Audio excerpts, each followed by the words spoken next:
রে তোর চোখের কি এলো? জমিদার আমার চোখ তুলি লিয়েছে। জমিদার তোর চোখ তুলে নিল?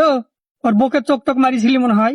না গো ভাই, জমিদারের বুকে চোখ মারেনি, ওর বাড়িটা কাজে লেগেছিল। কাজে লেগে গেলছিলি তোর চোখ কেন তুললো? জমিদার একটা শর্ত দিয়েছিল, কাজ করতে করতে তুই যদি ক্লান্ত হয়ে যদি আরাম করতে চাস তাহলে তোর এক চোখ তুলি নিবো।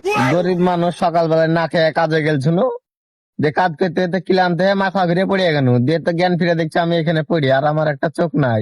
কাজ করতে করতে ক্লান্ত হয়ে গেলে ও একটা চোখ তুলে নিবে, আর আমি যদি কাজ করে ক্লান্ত না হই, ও যদি কাজ দিতে দিতে ক্লান্ত হয়ে যায় তাহলে কি হবে? তাহলে জমিদার আর একটা চোখ তুলে তোমাকে দিয়ে দিবে। তুই এখানে শুয়ে থাক, ওই বান্দির বাচ্চা জমিদার আর আমি একটা চোখ তুলিলে আপনি আসছি। ওই, ওই, এগুলো সব ভালো করে বাক, এই যে এখানে বাক চলে এলো একটা। তোল ঘন্টা তোল।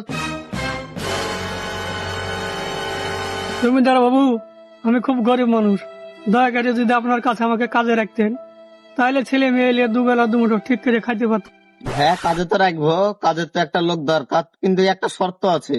বলি ফেলেন জমিদার বাবু, আমি তো খুব গরিব মানুষ, আমাকে এখন মানিয়ে নিতে হবে।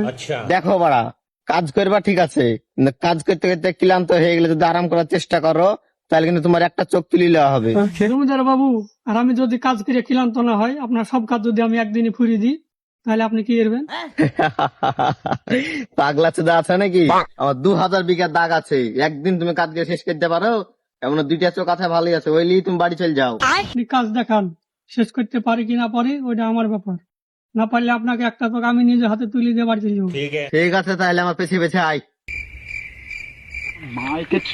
এই দে, এই যত ঘাস গেলা দেখছিস, এই ঘাস গেলা সব কাটিয়ে আমার বাড়িতে নিয়ে যে মোষ গালানোর লেগে চারা কেটে রেখে দেখা।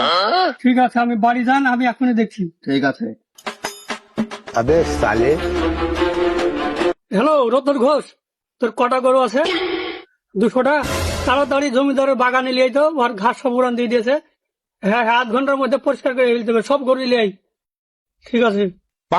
কে কার চোখ তুলবে এটা দেখতে পাবে পার্ট 2 এ।